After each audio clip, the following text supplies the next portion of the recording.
Astăzi îți voi revela o frază incredibil de puternică care dezvăluie un secret pe care nimeni nu ți l-a spus despre bărbați. Ceva ce, dacă știi, va face ca acel bărbat special să te dorească în viața lui pentru totdeauna. Te avertizez de la bun început că s-ar putea să te simți puțin nervoasă la prima auzire. Dar îți garantez că va fi ceva ce îl va face să își ia telefonul și să-ți scrie disperat. Ceva ce va face ca de fiecare dată când vă veți despărți, el să-ți promită că te va revedea foarte curând. Dar cel mai important, va face ca tu să nu dispari niciodată din mintea și inima lui, care în acest moment pare rece și distantă. Pregătește-te să adaugi cea mai puternică unealtă a unei femei în arsenalul tău. Pentru că această simplă frază îl va topi complet. Te uiți la telefon și observi că ultimul său mesaj a fost acum câteva zile. Astăzi nu mai răspunde. Pare că a dispărut. Tocmai când începeai să simți ceva pentru el, părea că și el ar putea să simtă ceva. Începeai să ai acei fluturi în stomac și dintr-o dată, bum, s-a evaporat. Totul s-a transformat în frig și distanță, ca și cum ceva s-ar fi schimbat în el. Într-un moment voi dezvălui acest mister și îți voi spune exact ce cuvinte trebuie să-i spui pentru a-l face să revină la tine. Dar îți spun dinainte că există un motiv foarte clar pentru care bărbații fac asta. În primul rând, este esențial să înțelegi ceva foarte important. Nu este vina ta că s-a întâmplat asta. Nu ai control total asupra tot ce se întâmplă într-o relație. Cu toate acestea, este adevărat că poți lua măsurile pentru a evita ca asta să se întâmple. În acest video voi împărtăși cu tine toate acele secrete. Dar chiar și dacă faci tot posibilul, nu poți avea control absolut asupra situației.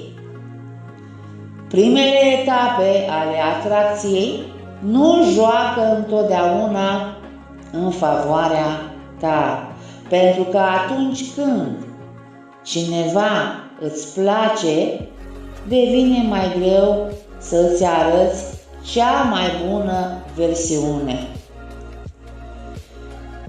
Gânduri precum nu-l lăsa să scape încep să ți vadeze mintea. Și este exact atunci când poți începe să arăți comportamente care îl îndepărtează. Aceasta este în unele cazuri dura realitate a atracției. Ne pune obstacole în calea de a fi atractivi atunci când suntem în fața persoanei care ne place. Acum am o a doua veste pentru tine. A fi irezistibil este ceva ce poți învăța. În acest video te voi învăța cum. Îți voi spune cum să depășești aceste capcane mentale pentru ca el să revină inevitabil la tine. Îți voi oferi mesajele exacte pe care trebuie să îi le trimiți pentru ca acest lucru să se întâmple. Urmează sfaturile și trimite-le. Dar cel mai important este că vom învăța cum să evităm ca vreun bărbat să dispară din viața ta din nou. Pregătește-te ca în sfârșit acest bărbat să devină complet dependent de tine. Și atenție! Pentru că dacă ești un bărbat, acest video este și pentru tine, deoarece există sfaturi care funcționează în ambele cazuri. Unul dintre lucrurile care ți-ar putea fi întâmplat este că acel bărbat este incredibil, dar tu l-ai transformat într-o imagine mai mare decât este în realitate. Ce vreau să spun prin asta? E simplu. Deși acel bărbat are mai multe calități care îți plac, te face să râzi, este atrăgător și trezește în tine senzații pe care nu le-ai mai experimentat de mult sau niciodată. Tu l-ai idealizat. Atunci când îți place un tip, este ușor să te îndrăgostești de o versiune idealizată a lui. În loc de persoana reală, imaginea pe care o ai în minte poate distorsiona realitatea bărbatului din fața ta. Nu spun că nu este minunat, ci că poate îl vezi ca fiind mai mult decât este în realitate. Este important să vezi acel bărbat așa cum este acum, nu cum ai dori tu să fie în viitor. Acest lucru te poate ajuta să ai o perspectivă mai clară și în plus îți voi spune ceva se datorează lui. El își dorește de asemenea să fii conștientă de cine este el, cu defectele și calitățile sale. Pentru că, deși idealizarea cuiva este oarecum inevitabilă atunci când îl cunoști, este esențial să vezi versiunea lui adevărată. Și în acest lucru vei vedea că este crucial. Așa că te rog, reține această frază în minte. Niciodată nu investi într-un bărbat bazându-te doar pe cât de mult îți place. Investește în funcție de ceea ce el investește în tine. Într-un moment voi aprofunda această idee, dar înainte de asta, lasă-mă să-ți spun ceva care cred că îți va fi de mare ajutor. Cu ceva timp în urmă, mi s-a întâmplat ceva similar, dar nu cu un bărbat, ci cu o femeie. Ea a încetat să-mi răspundă la mesaje, iar cineva mi-a spus ceva care a schimbat totul și m-a ajutat enorm. Vreau să împărtășesc asta cu tine acum. Amintește-ți cine erai înainte de a-L cunoaște. Amintește-ți viața ta fantastică, cât de mult te bucurai să ieși cu prietenii și să te distrezi. Acea persoană ar fi putut să apară în viața ta acum câteva luni sau ani. Nu contează, dar te rog, nu permite să-ți ocupe viața nici măcar când este prezent. E incredibil, nu numai că nu este în viața ta, dar îți ocupă gândurile. Nu lăsa ca asta să se întâmple. Și nu este vorba doar de a-ți aminti cine erai, ci și cine ești în continuare. Pentru că tu ești încă acea persoană incredibilă cu o viață fantastică. Nu permite ca cineva care a intrat în viața ta să-ți ia esența. Îți spun asta pentru că mi s-a întâmplat și mie. Am încetat să mai fiu eu însumi când mi s-a întâmplat ceva asemănător. Și deși aceste cuvinte pot părea simple, ele te pot ajuta să te trezești și să reactivezi cine ești cu adevărat.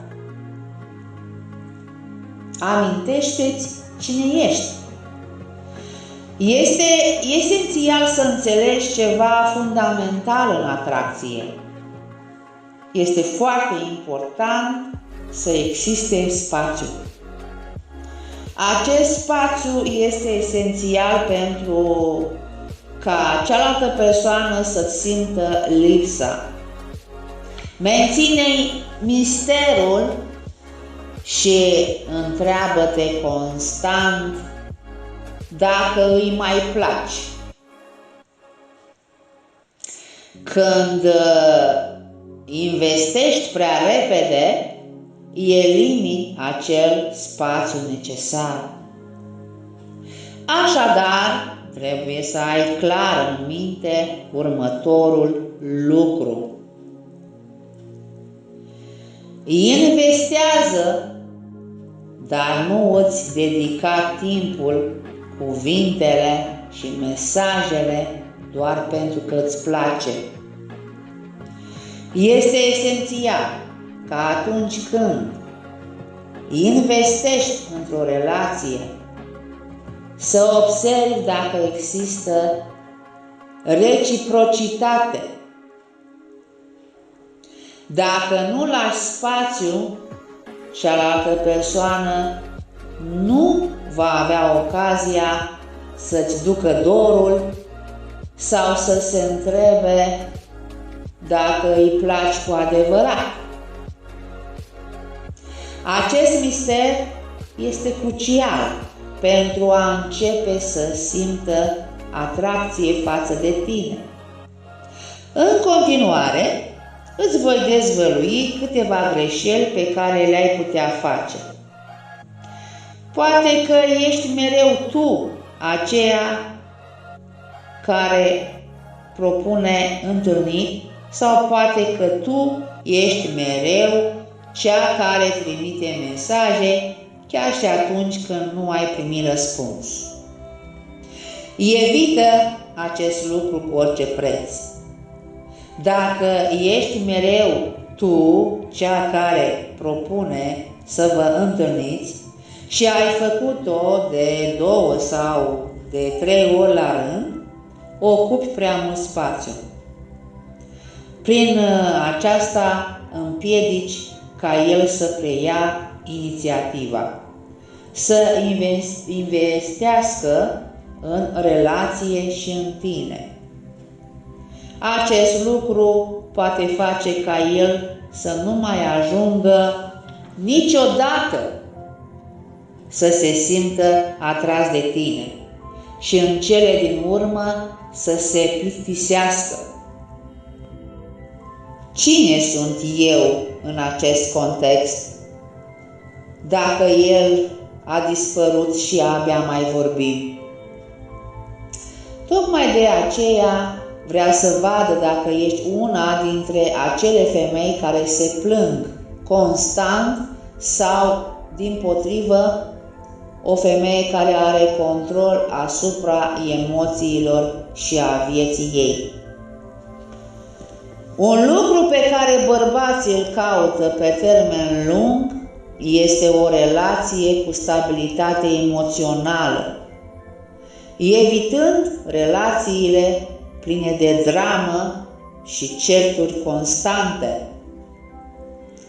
Atunci când el devine mai distant sau încetează să răspundă atât de des, dacă ești o persoană care tinde să provoace dramă, s-ar putea să vrei să discuți sau să te superi pe el. Acesta este momentul în care nu trebuie să faci asta. În schimb, fă ceva exact opusul și păstrează-ți calmul. Evită să încerci să-i trezești milă, să faci o scenă sau să te comporți dur. Proiectează, în schimb, o autentică stabilitate emoțională. Cu cât mai mult proiectezi că ai valori care oferă stabilitate și siguranță, cu atât mai mult îi vei atrage atenția. Toți avem momente dificile, dar în acele momente cruciale, când el a dispărut, trebuie să rămâi cât mai calmă și relaxată. Aceasta proiectează o soliditate și imaginea unei femei care știe ce vrea și nu-și pierde cumpătul.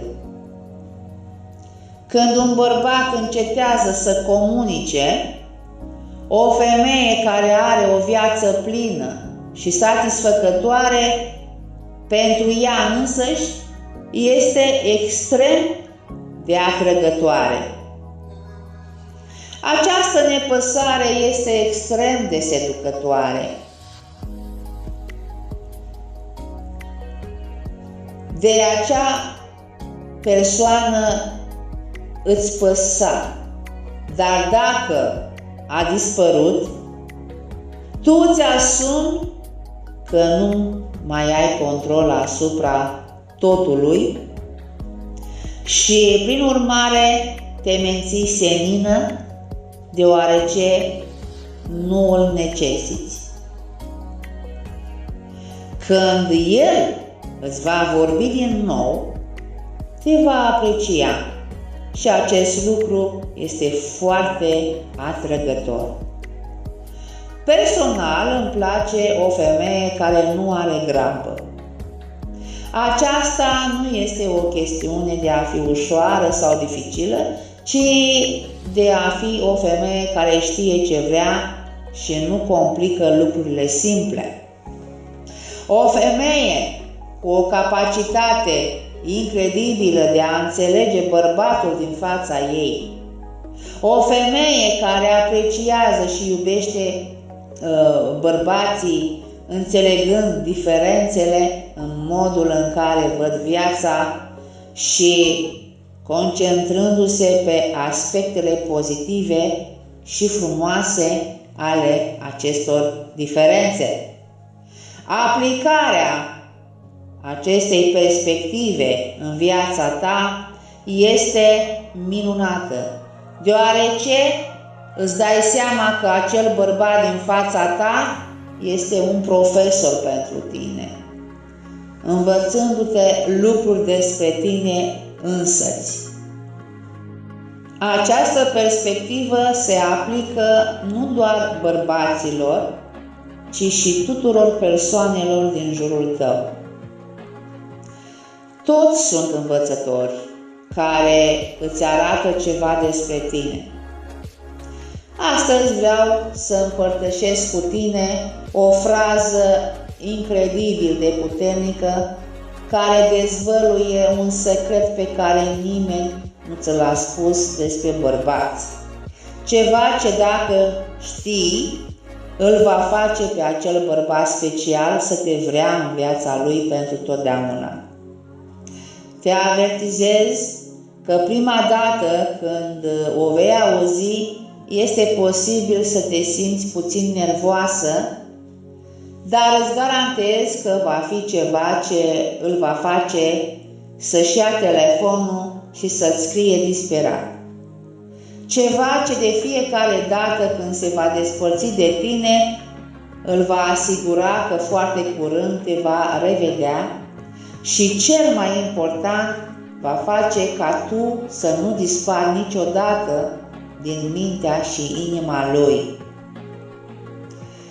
Pregătește-te să adaugi cea mai puternică unealtă la arsenalul tău, pentru că această frază simplă îl va topi complet.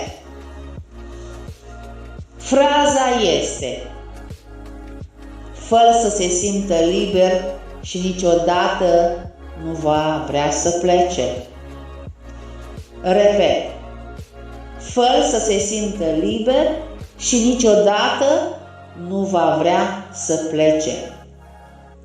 Atunci când un bărbat se simte cu adevărat liber, va veni la tine. Dar când se simte prins, va căuta disperat o ieșire. Un bărbat trebuie să simtă libertate pentru a fi confortabil într-o relație. Nu este vorba despre a-l forța să fie cu tine, ci despre a-l face să vrea să fie cu tine din proprie voință. Cum poți realiza acest lucru? Îți voi spune 3 lucruri. În primul rând, el trebuie să vadă o femeie care, deși te cunoaște, continuă să-și construiască o viață extraordinară. În al doilea rând, trebuie să vadă că, deși vă cunoașteți, tu îți menții prieteniile, cercul social. Și, în al treilea rând, trebuie să arăți că, deși îți place foarte mult să te cunoști cu el și să petreci timp împreună. Nu ești disperată să ai o relație, îți place să fii cu el, dar nu ai nevoie de el. Înțelegi de ce această dualitate este atât de puternică? Pentru că demonstrezi interes, dar în același timp proiectezi o stabilitate incredibilă în viața ta și o încredere dacă nu sunteți împreună. Viața ta va continua să fie fantastică. Știi care este cea mai puternică putere pe care o poți avea într-o negociere? Să nu ai nevoie de ceva să negociezi. Tu nu ai nevoie de acea relație pentru că deja ai o viață incredibilă. Acest lucru este fundamental pentru că atunci când nu ai nevoie de ceva, nu ai atașament față de pierderea lui, fii femeia pe care el vrea să o cucerească. Nu te îngrijora, te voi ajuta să îl menții aproape de tine. Iată 5 sfaturi practice pe care le poți aplica chiar astăzi pentru ca el să nu se îndepărteze niciodată de tine. Unul dintre ele este un mesaj pe care îl poți trimite. Primul sfat este să dedici timp pentru a-ți îmbunătăți abilitățile și a lucra la ceea ce te pasionează, a te concentra pe cariera ta și pe visele tale este extrem de atractiv pentru un bărbat. Este irezistibil să vezi că ai pasiuni, obiective și aspirații. Al doilea sfat este să nu te grăbești și să nu presupui că sunteți deja un cuplu oficial doar pentru că v-ați distrat împreună. Înțelege că în această perioadă este posibil să mai vezi și alte persoane. Poate că nu vrei să faci asta, dar nu trebuie să afirmi că nu o faci. Menține un aer de mister, deoarece acesta este interesant și atrăgător. Dacă te întreabă dacă vezi pe cineva, nu răspunde direct. Întreabă-l de ce întreabă. Iar acest răspuns poate duce conversația într-o direcție mult mai captivantă decât te așteptai. Al treilea sfat este să nu dezvălui prea multe detalii despre viața ta prea repede. Nu-i spune tot ce faci când nu ești cu el. Menține acel mister și intriga pentru a nu-i oferi toate informațiile despre tine de la bun început. Nu juca toate cărțile din mână de la început. Păstrează câteva lucruri pentru a crea un mister puternic și un spațiu ideal pentru a genera atracție. Al patrulea sfat, care îmi place foarte mult, este să-l încurajezi să facă lucruri în afara timpului petrecut împreună. Dacă îți spune că va petrece un weekend cu prietenii sau că are o cină în familie, încurajează-l să meargă. Acesta este un gest puternic pentru că în loc să încerci să-l faci să stea tot timpul cu tine, îi oferi libertate și spațiu. De obicei, reacția noastră naturală ar fi să-i spunem să rămână cu noi, dar tu fă invers. Încurajează-l să participe la acele activități. Acest lucru este foarte puternic, deoarece în timp ce el se află acolo, va gândi mult la tine. Fă-l să știe că ești fericită dacă el se distrează și îți garantez că în timpul acelei perioade cu prietenii sau la cina de familie, va gândi la tine. Al cincilea și ultimul sfat este să creezi tensiune sexuală din când în când, chiar dacă nu ați ajuns încă să aveți o relație fizică. Acest aspect este esențial deoarece atracția fizică este fundamentală într-o relație. Un moment de priviri intense poate fi incredibil de puternic.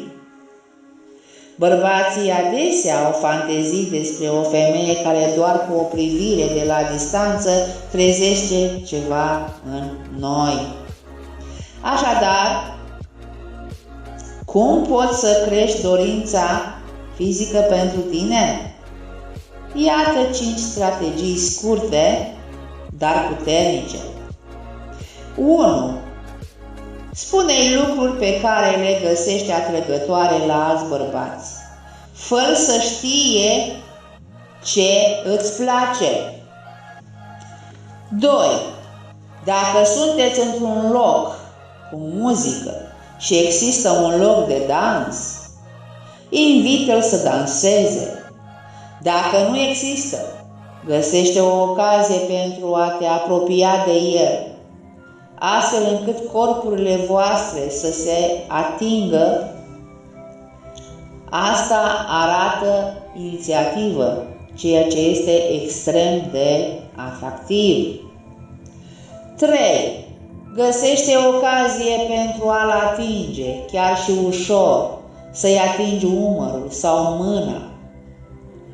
Acest lucru creează o conexiune fizică foarte puternică. Numărul 4. Îmbrățișează. O îmbrățișare este fantastică, deoarece nu implică angajamentul unui sărut, dar creează o conexiune puternică între voi. Extinde îmbrățișarea cu un moment în plus față de cât ai face în mod normal. 5. Trimite un mesaj surpriză. De exemplu, dacă ai cumpărat o haină nouă, trimite-i o fotografie cu tine și întreabă-l dacă îi place sau dacă ești pe cale să postezi o fotografie pe Instagram sau Facebook și nu știi pe care să o alegi, cere-i părerea. Acest lucru îți oferă o scuză pentru a-i trimite o fotografie și, cum știi, bărbaților le place să primească poze. Nu fi centrul atenției totale. Lasă-l să vadă despre ce vorbești, dar asigură-te că tu apari puțin înfundat. Acest lucru este interesant din două motive. Inițiază o conversație și creează un spațiu pentru ca el să răspundă cu o altă fotografie sau comentariu, ceea ce poate duce la o interacțiune mai profundă. În plus, dacă relația este foarte formală și le este greu să se lanseze în complimente, acest mod oferă un spațiu perfect pentru ca el să-ți spună ceva despre fotografie și să-ți facă un compliment. Dar cel mai important, permiți ca jocul atracției să înceapă din nou. Acestea au fost toate informațiile pentru astăzi. Sper că aceste sfaturi îți vor fi de ajutor și că vei putea îmbunătăți calitatea relațiilor tale prin cunoaștere și serenitate, așa cum ne învață stoicismul. Îți mulțumesc că ai fost alături de mine până la final. Ne revedem curând!